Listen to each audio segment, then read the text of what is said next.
Ya, Assalamualaikum warahmatullahi wabarakatuh. Kami dari kelompok 2 ingin mempresentasikan tentang skenario dan penjelasan dari UAS Enterprise Resource Planning. Di sini kami mendapatkan jasa servis dengan tema PT Motorrad Indonesia. Ya, next.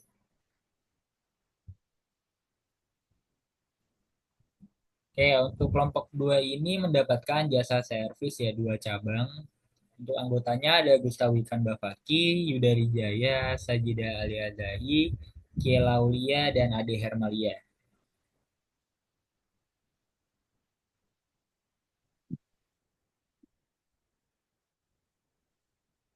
Di sini ada logo perusahaan kami yaitu PT Motorat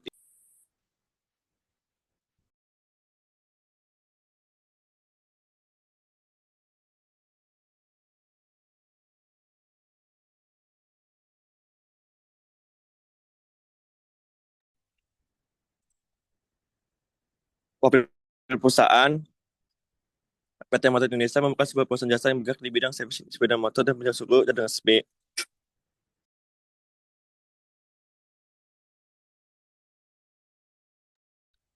Perusahaan ini berdiri pada tahun 2021 dan beroperasi di Jalan Raya Agung, eh, Koloni Lenteng Agung, Kecamatan Jagakarsa, Kota Jakarta Selatan, daerah khusus Ibu Kota Jakarta. PT Motor Indonesia menyediakan berbagai layanan servis seperti servis berkala, on-up, ganti oli, perbaikan sistem pengereman, potong CVT, sistem injeksi, hingga pengganti spare part motor. Pelayanan tersebut didukung oleh tenaga mekanik profesional dan penggunaan suku cadang asli untuk memastikan kualitas dan keamanan kendaraan pelanggan.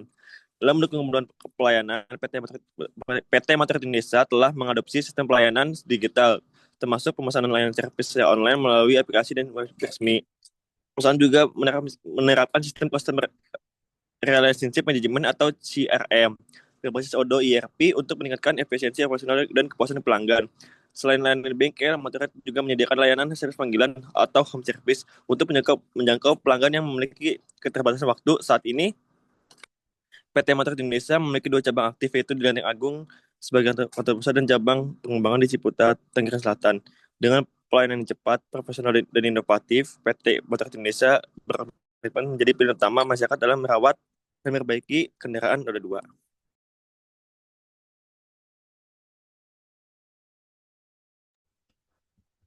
Latar belakang perusahaan PT Motorrad Indonesia merupakan perusahaan jasa servis sepeda motor yang melayani perawatan dan perbaikan kendaraan roda 2 di wilayah perkotaan.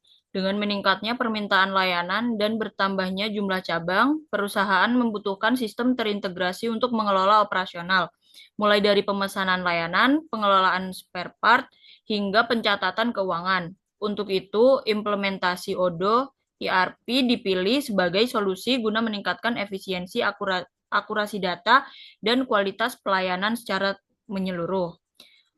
Tujuan perusahaan PT Motorrad Indonesia yaitu menyediakan layanan servis motor yang cepat, tepat, dan profesional. Melalui penerapan sistem ERP berbasis Odoo, perusahaan ini mengintegrasikan proses layanan antar cabang, memastikan ketersediaan spare part, mempercepat transaksi, serta mendukung pengambilan keputusan berbasis data demi peningkatan efisiensi dan kepuasan pelanggan.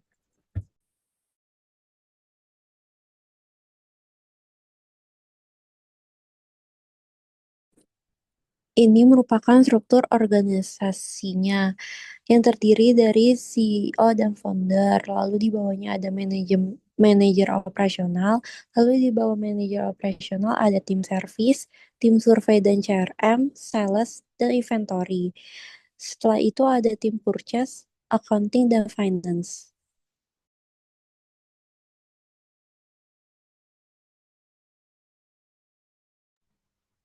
Oke, untuk modul sales di sini menjalankan SO, DO, sales order, delivery, customer invoice, dan juga payment. Nah, modul sales ini merupakan modul yang mengatur keseluruhan proses penjualan, baik produk maupun jasa. Untuk sales order, jadi tim sales ini membuat penawaran pesanan pelanggan. Jika setuju, maka diubah menjadi sales order.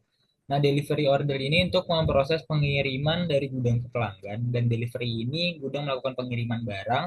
Untuk customer invoice, Jadi kita membuat faktur untuk pelanggan dan payment ini pembayaran yang dilakukan oleh pelanggan sesuai tempo yang ditentukan.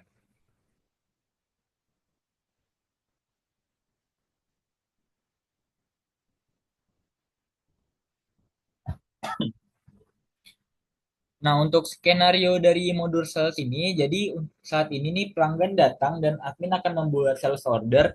Untuk jenis layanannya ada servis ringan dan berat, dengan servis ringan itu 10.000 dan berat itu 20.000. Nah, PT Astra TBK ini sebagai pembelinya.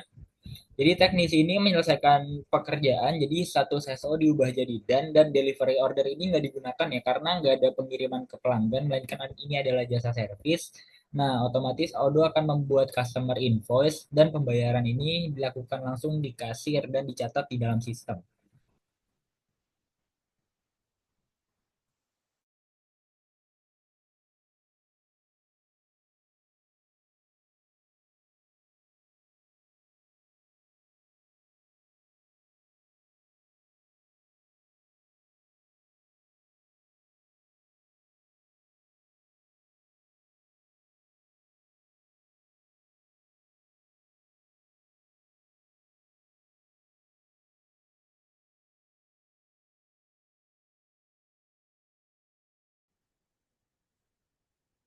Eh, Langkah pertama itu kita di purchase.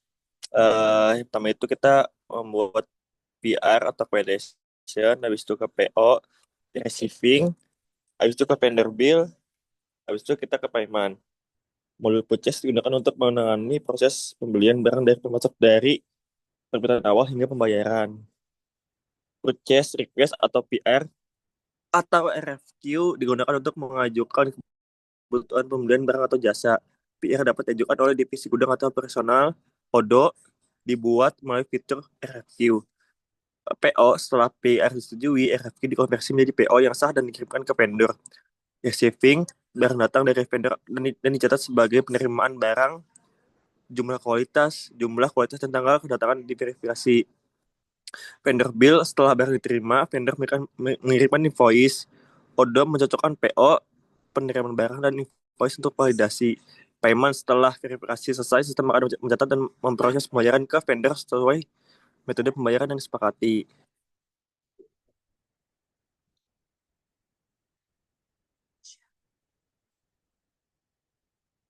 Sini ada skenario-nya. Sistem deteksi stok rendah. Odo secara otomatis mendeteksi bahwa stok kapas rem lebih kecil dari minimum level. Sistem membuat RFQ untuk pembelian 20 pieces kampas rem. Yang itu ada PO dibuat. Purchasing menyetujui RFQ dan membuat PO ke vendor PT komponen motor Prima dan PO untuk 20 piece kapas rem hingga harga 45.000 yang totalnya itu 100.000. Habis itu kita kira receiving barang di gudang cabang Jakarta. Terus mencatat 20 pieces kapas rem diterima tanpa kerusakan. Vendor kirim invoice. Setelah itu vendor mengirim invoice 19.000. Staf keuangan mencocokkan invoice dengan PO dan data penerimaan. Validasi berhasil, vendor bill divalidate. Pembayaran dilakukan setelah 7 hari. Pembayaran dilakukan via transfer.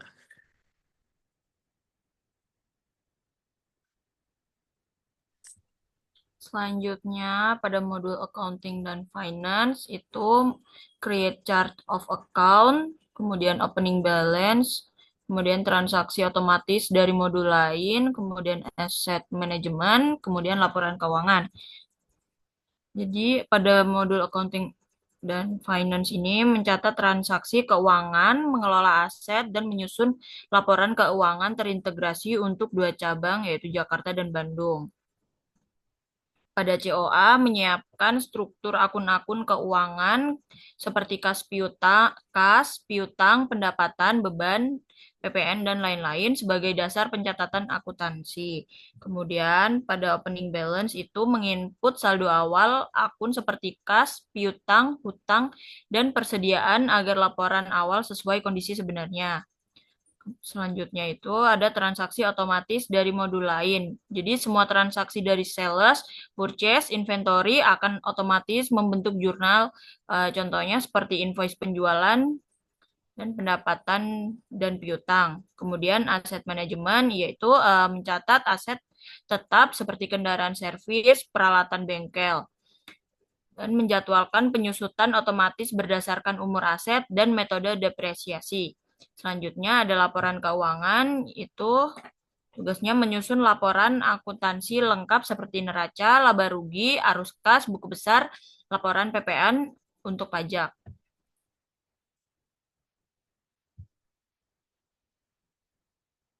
Selanjutnya ada skenario accounting dan finance. Yang pertama itu create chart of account, buat akun-akun utama seperti kas, piutang usaha, hutang usaha, pendapatan jasa servis, beban operasional seperti listrik, gaji, dan lain-lain, PPN keluaran, dan PPN masukan. Yang kedua itu input opening balance, seperti masukkan saldo awal, misal kasnya itu sebesar 50 juta, piutangnya itu sebesar 10 juta, hutangnya itu sebesar 5 juta, persediaannya itu sebesar 15 juta. Yang ketiga, transaksi otomatis dari modul lain seperti dari sales, yaitu penjualan servis motor, kemudian muncul jurnal itu pendapatan plus piutang dari purchase, itu pembelian spare part, kemudian muncul jurnal, hutang plus persediaan dari payment, itu pembayaran customer atau vendor, kemudian update kas atau bank. Yang keempat itu aset manajemen, input aset seperti kompresor, laptop, meja kerja, kemudian tetapkan nilai aset seperti umur manfaat, misalnya itu 5 tahun, kemudian metode penyusutan sistem otomatis dihitung depresiasi bulanan. Yang kelima itu laporan keuangan generate, itu neraca atau balance sheet, laba rugi atau profit dan loss, arus kas buku besar, laporan pajak PPN.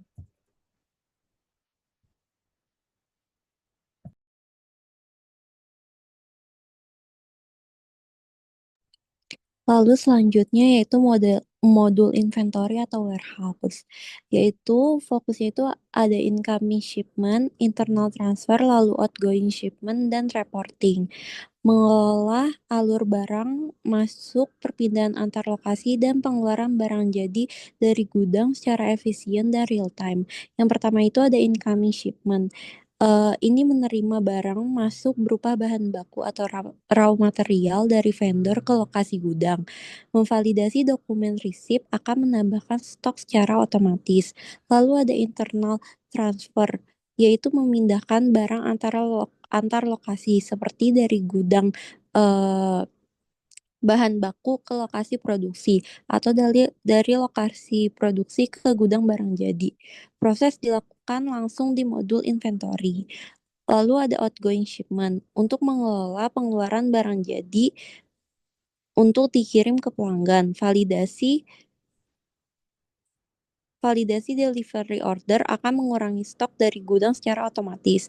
Lalu ada reporting, menyediakan laporan terkait pergerakan stok, nilai persediaan, dan lokasi barang. Dapat difilter berdasarkan tanggal produk atau gudang.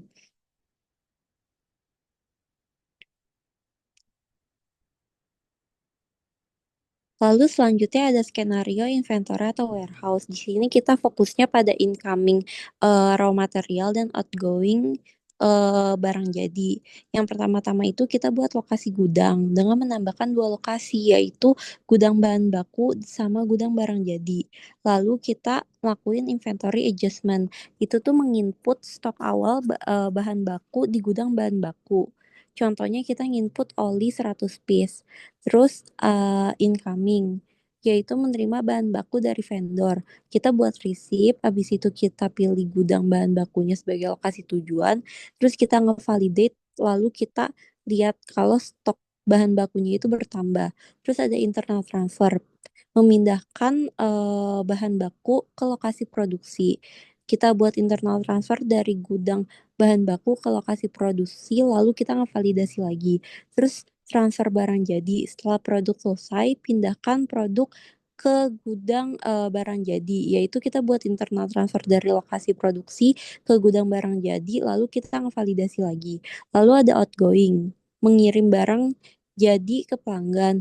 Kita buat delivery order dari gudang barang jadi, ngevalidasi, dan stok di gudang barang jadi itu akan berkurang.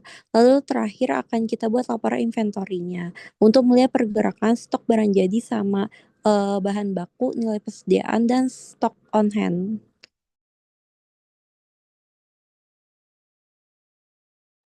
Selanjutnya di sini ada modul survei. Modul survei itu adalah modul khusus. Nah, modul survei di UDU itu fitur atau aplikasi yang digunakan untuk membuat, menyebarkan, dan menganalisis survei untuk atau kuesioner secara digital. Modul ini memungkinkan perusahaan untuk mengumpulkan umpan balik atau feedback dari pelanggan, karyawan, atau pihak lain dengan cara yang praktis dan terintegrasi langsung ke dalam sistem UDU. Selanjutnya di sini ada skenario modul survei. Yang pertama itu tim admin atau supervisor operasional membuat survei baru di modul survei UDU untuk keperluan evaluasi kepuasan pelanggan terhadap layanan servis dan pembelian spare part. Yang kedua itu survei disusun dengan beberapa pertanyaan pilihan ganda dan isian singkat yang mencakup kualitas pelayanan, ketepatan waktu pekerjaan, keramahan staf, dan kepuasan terhadap harga. Yang ketiga, survei disimpan dan disetting agar dapat diakses melalui link secara online ataupun dapat dicetak untuk disebarkan secara langsung setelah pelanggan menerima layanan. Yang keempat, setelah pelanggan menyelesaikan servis atau pembelian, admin memberikan link survei melalui WhatsApp atau email atau menyerahkan formulir survei untuk diisi langsung di tempat. Yang kelima, pelanggan mengisi survei dan hasilnya secara otomatis tercatat di dalam sistem UDU. Yang terakhir, tim survei atau supervisor secara berkala meninjau hasil survei melalui dashboard laporan di modul survei. Selanjutnya di sini ada layout perusahaan dari PT Motorrad Indonesia. Di sini bagian-bagiannya itu ada manajemen dan monitoring, ada administrasi, sales, finance dan accounting, purchase, service area, dan inventory.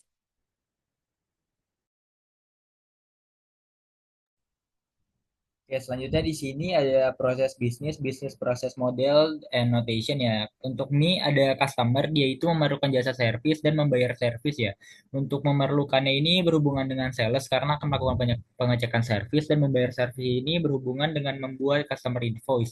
Selanjutnya untuk survei ini akan membuat survei, publish dan kirim link, mengisi survei yang diisi oleh customer, data masuk ke dalam sistem modul dan melihat hasil dari analisisnya. Sales ini setelah menerima pesanan akan melakukan pengecekan servis dan membuat quotation nih terhadap jasa servis dan melakukan konfirmasi quotation menjadi sales order dan membuat customer invoice. Selanjutnya inventory akan memvalidasi permintaan, melakukan pengecekan stok di gudang dan apabila kosong akan mengajukan pembelian barang melalui purchase request dan apabila ada barang datang akan dilakukan pengecekan kedatangan barang dan mengecek stok. Untuk purchase akan mengecek quantity dan produk yang akan dipesan atau dibeli. Selanjutnya membuat purchase request dari inventory itu. Selanjutnya memilih vendor. Di sini vendornya kita buat PT Komponen Motor Prima, membuat RFQ dan membuat purchase order. Kalau untuk accounting dia dari customer, membuat sales order, akun receivable, dan akan menjadi customer invoice, validate, register payment, journal entries, dan reporting.